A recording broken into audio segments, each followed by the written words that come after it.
Bienvenue sur la chaîne Desnia, mon nom est Balthazar et j'ai le plaisir de vous présenter l'astrologie lunaire ainsi que de la super lune en rapport avec l'amour. Pleine lune, soirée de l'amour par excellence. La nuit de la super lune, soit le 29 août 2015 prochain, c'est ce phénomène astronomique qui rend la lune beaucoup plus grosse et brillante que d'habitude. En effet, la Lune est environ 30% plus brillante en raison de sa proximité avec la Terre ce jour-là. La Lune a pour effet d'apparaître beaucoup plus large et beaucoup plus épaisse que d'habitude, donnant lieu à des paysages époustouflants et hors du commun. Les raisons de cet effet d'optique, la Lune passera très près de la Terre, soit à 357 000 km plus précisément au lieu des 384 000 km comme elle le ferait habituellement. Doublé d'une nuit de pleine lune, le phénomène en est plus qu'impressionnant. L'astre est 14% plus grand et 30% plus lumineux qu'à son habitude. Pour une explication un peu plus scientifique, la Lune tourne en orbite et sa distance de la Terre a tendance à varier.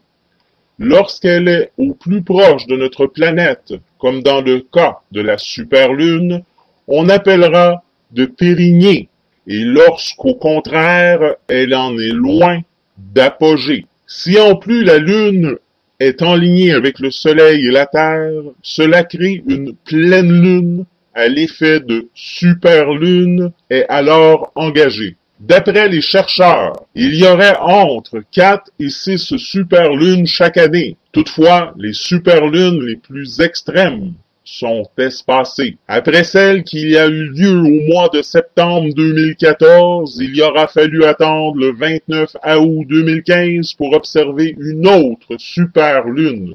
Les 3 premières superlunes de 2015 se sont produites durant des nouvelles lunes, donc elles n'étaient pas visibles. Le meilleur moment pour observer la superlune reste pendant son lever ou son coucher. La Lune apparaît toujours plus large à ces périodes. Les influences de la Lune sur vos amours et votre sexualité. La Lune fascine.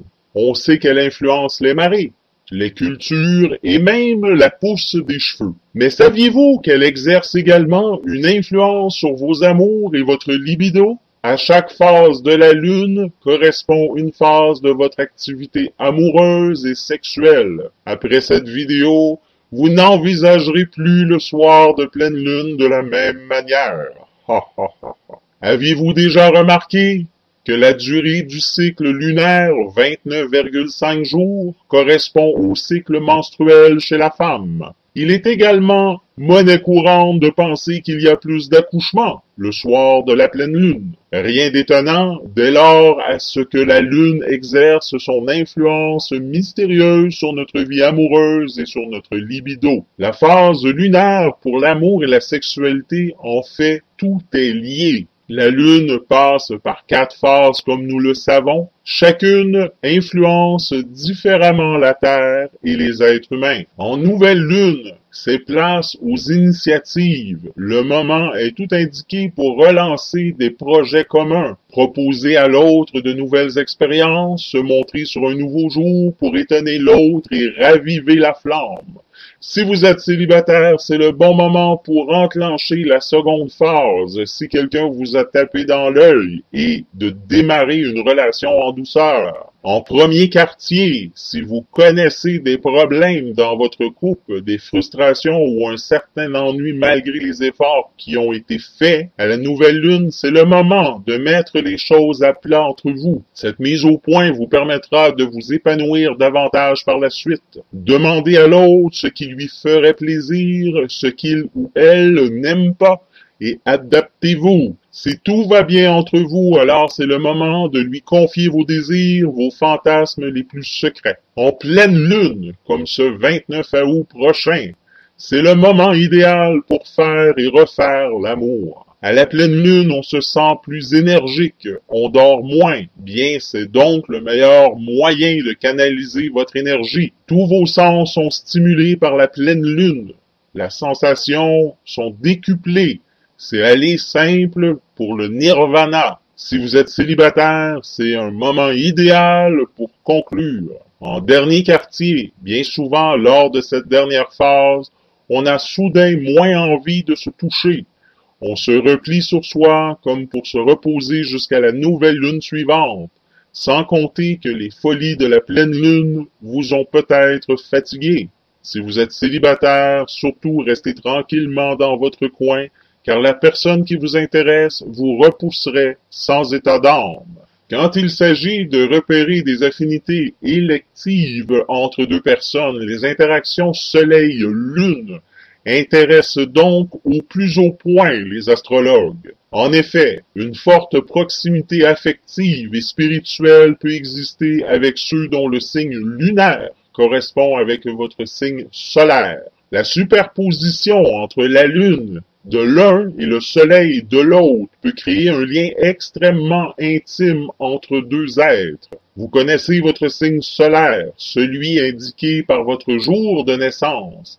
Mais savez-vous que votre signe lunaire est parfois plus représentatif encore de votre personnalité? En effet, la position de la Lune dans votre thème astral est fort importante dans vos relations. Elle régit vos émotions, la façon dont vous réagissez instinctivement dans toutes les situations du quotidien. Elle vous indique également de quelle façon vous avez besoin d'être sécurisé dans votre vie affective. Si vous désirez connaître votre signe lunaire, je vous invite à mettre en bas de cette vidéo, en commentaire, votre prénom, date de naissance, ainsi que l'année et l'heure. N'oubliez pas de m'indiquer le pays dans lequel vous êtes né, et je me ferai un plaisir gratuitement de vous dire quel est votre signe lunaire. Si vous désirez en savoir davantage sur votre signe lunaire, je vous propose de regarder également cette vidéo. Trouver la Lune au moment de leur naissance.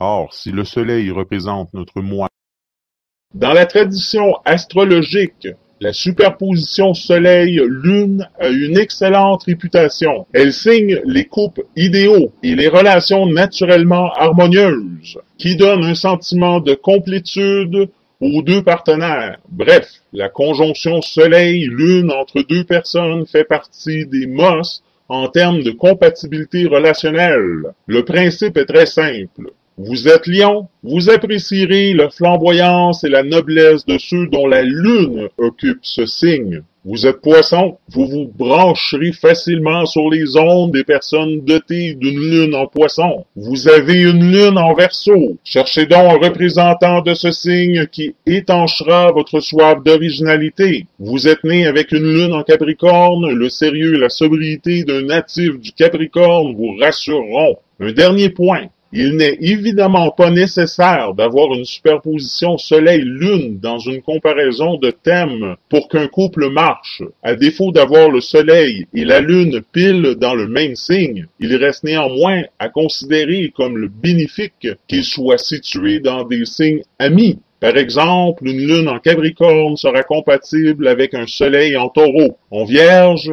en Poisson ou en Scorpion. Un Soleil en Sagittaire s'entendra naturellement avec une Lune en Bélier ou en Lion, donc pas de panique. Si le signe lunaire de votre moitié ne correspond pas à votre signe solaire, il existe d'autres combinaisons Soleil-Lune viables, moins idéales certes, mais prometteuses quand même. Les signes naturellement amis.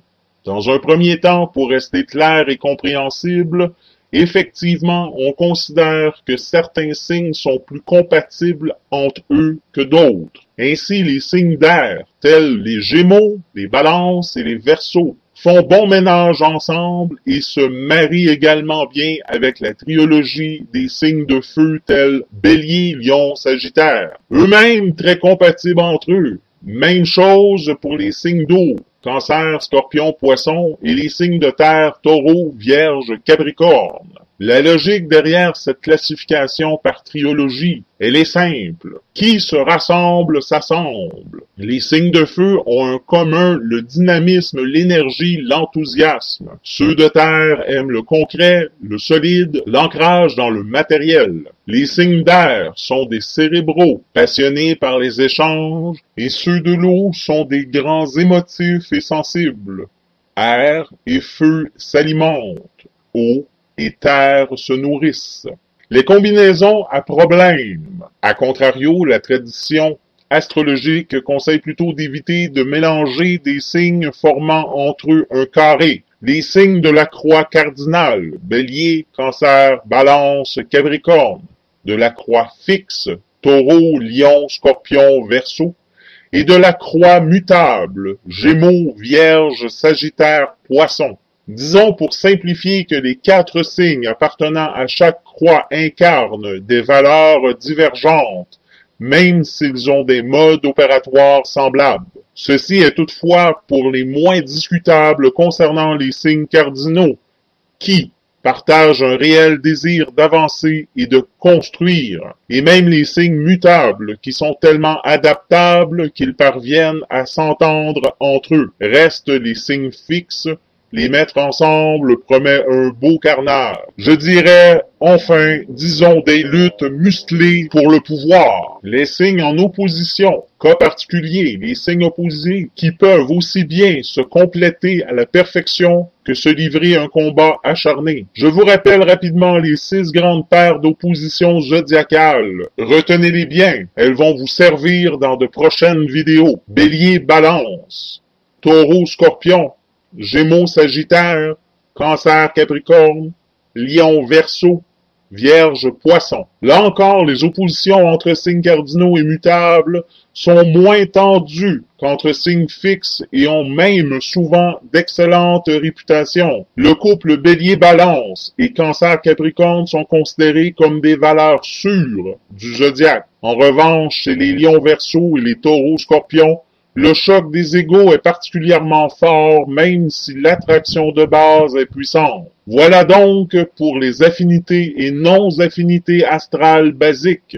Oui, mais ce n'est pas si simple. Qu'en pensez? Ces notions basiques sont justes et importantes à connaître, mais leur portée est limitée si on les utilise pour comparer les signes solaires des 2 individus, car la compatibilité d'une relation se juge à travers l'analyse comparée de 2 thèmes concernés, un travail autrement plus complexe.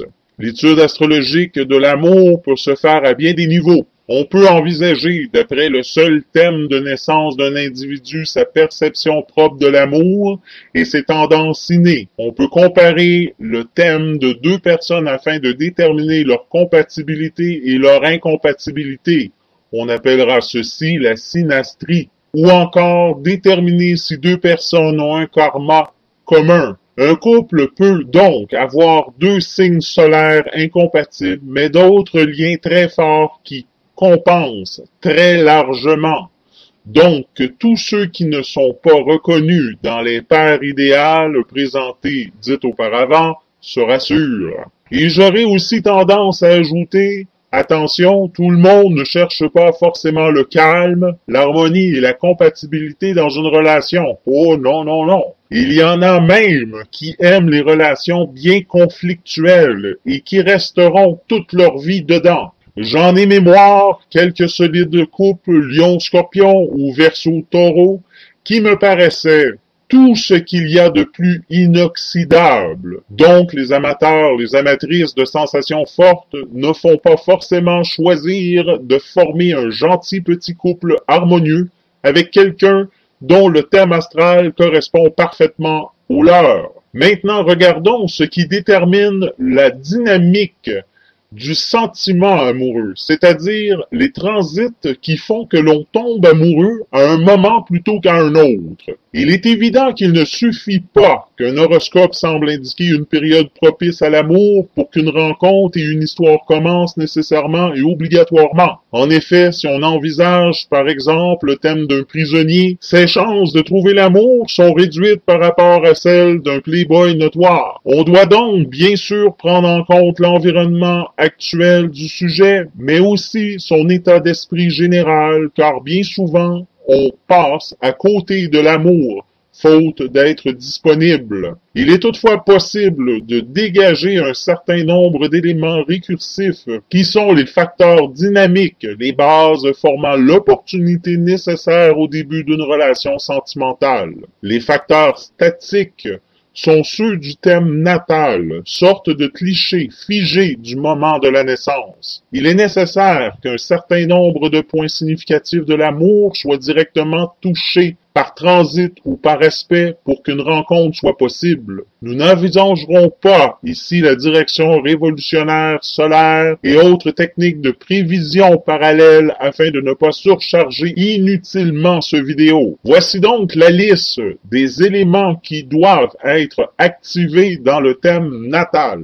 Le soleil, parce qu'il représente notre capacité à être mis en avant et remarqué et qu'il est l'image du mari de l'homme. La lune, parce qu'elle représente nos émotions, notre polarité et qu'elle est l'image de la femme. Vénus, parce qu'elle représente notre vie affective et notre capacité à charmer et qu'elle est l'image même de l'amour. Mars, parce qu'il représente le désir et la capacité à conquérir et qu'elle est l'image de l'attraction charnelle. L'ascendant de son maître parce qu'il représente notre comportement vis-à-vis d'autrui et l'image qu'on renvoie de nous-mêmes. La maison 5 et son maître parce qu'elle concerne les plaisirs, le flirt, les réussites qui épanouissent, les choses qui se créent. La maison 7 et son maître parce qu'elle concerne les autres, les unions, les rencontres, le dialogue, le couple. La maison 8 parce qu'elle concerne les instincts et notamment la sexualité. En fonction de chaque thème, on tentera de déterminer les éléments semblants les plus forts, les plus déterminants pour la vie affective. Certaines rebondances, entendez par là un faisceau de symbolisme allant dans la même direction, nous permettront de faire le tri, selon les thèmes et l'importance de la rencontre. D'autres facteurs peuvent jouer leur rôle, il en est ainsi de la lune noire, de Pluton et des nœuds lunaires qui concernent tous, chacun à leur façon, des phénomènes inconscients, parfois karmiques, qui sont aptes à influencer profondément notre comportement et notre volition. On prendra également garde à ne pas sous-estimer l'influence par maîtrise et notamment l'importance ici des maîtres de l'ascendant et des maisons 5, 7 et 8. Si par exemple l'ascendant est Verseau, les influx directs sur Uranus, le maître du Verseau, seront à prendre en compte pour les questions sentimentales. Il en est de même pour les domaines du thème. Évidemment, étant donné la pluralité des points potentiellement significateurs de l'amour, il est indispensable que plusieurs points, au moins 3 ou 4, soient fortement aspectés ou transités pour que l'astrologue puisse en tirer des conclusions. Précision qu'en de rares cas, les phénomènes inverses qui se produisent, 1 ou 2 points du thème natal seulement sont touchés, mais ils sont avec une grande force et de multiples façons. Ainsi, une rencontre importante peut être signée par l'occupation simultanée de la maison 8 par 4 ou même 5 planètes en transit dans ce secteur du thème. On constatera par contre qu'il est toujours indispensable qu'un transit rapide, souvent lunaire, vienne activer l'occupation d'un secteur et mettre le feu aux poudres. Les facteurs dynamiques sont constitués par le déplacement des planètes dans leur ronde spatiale sur le point statique du thème natal. Tous les facteurs dynamiques doivent être pris en compte à partir du moment où ils influent sur un significateur statique. Chacun apporte sa force et son influence propre et colore à sa façon la rencontre. L'influence doit se faire de manière positive, aspect harmonique, bien que quelques aspects tendus, aspects dissonants, n'empêche pas la réalisation d'une rencontre, mais précise d'emblée les difficultés et obstacles à surmonter dans cette relation. Voici la liste des éléments qui activent le thème et leur modalité d'action. Le soleil, parce qu'il renforce notre charisme, et nous dispose à aimer, à créer une relation et à nous amuser. La Lune, parce qu'elle est la planète la plus rapide et presque toujours à l'origine du déclenchement d'un quelconque événement astrologique, mais aussi parce qu'elle amplifie notre émotivité et notre réceptivité. Mercure, parce qu'il nous donne envie de sortir, de rencontrer, de communiquer et de découvrir. Vénus, parce qu'elle nous dispose à tomber amoureux, nous met en attente d'une rencontre et réunit les conditions extérieures comme intérieures psychologiques pour ce faire. Mars, parce qu'il nous pousse à agir, à conquérir et à éveiller le désir charnel. Jupiter, parce qu'il nous apporte de la chance dans le domaine qu'il touche, augmente notre popularité et nous aide à connaître l'épanouissement. Saturne, parce qu'il nous rend persévérants et représente l'épreuve du temps. D'ailleurs, lors de toute rencontre, on analysera Saturne qui, selon qu'il est dissonant ou harmonieux, indiquera une relation durable et raisonnée ou conflictuelle et difficile. Uranus, parce qu'il provoque des événements inattendus et notamment des coups de foudre, parce qu'il nous donne le courage ou la folie nécessaire pour envisager les choses autrement et changer nos vies. Neptune, parce qu'il influe sur notre capacité de jugement et sur nos aspirations profondes. Selon qu'il est bien ou mal aspecté dans un thème de rencontre, il indiquera une relation profonde, presque mystique et parfois platonique, ou une relation illusoire, mensongère, source de débit et d'erreurs de tir. Pluton, parce qu'il s'adresse aux parties les plus inconscientes de nos esprits et réveille en nous nos instincts, notre sexualité. La lune noire, parce qu'elle nous rend critiques et difficiles, qu'elle nous fait envisager les mauvais côtés et nous fait revendiquer une certaine image de nous-mêmes. Les deux lunaires, parce qu'ils changent profondément le cours de nos vies en provoquant des événements en rapport avec notre passé et notre karma, nœud sud, ou notre futur et notre destin, les nœuds nord. Voilà, vous avez maintenant tout sur la lune et la pleine lune et les amours et son influence sur votre vie de couple. Alors à vos calendriers, et sur ce, je vous dis à la prochaine!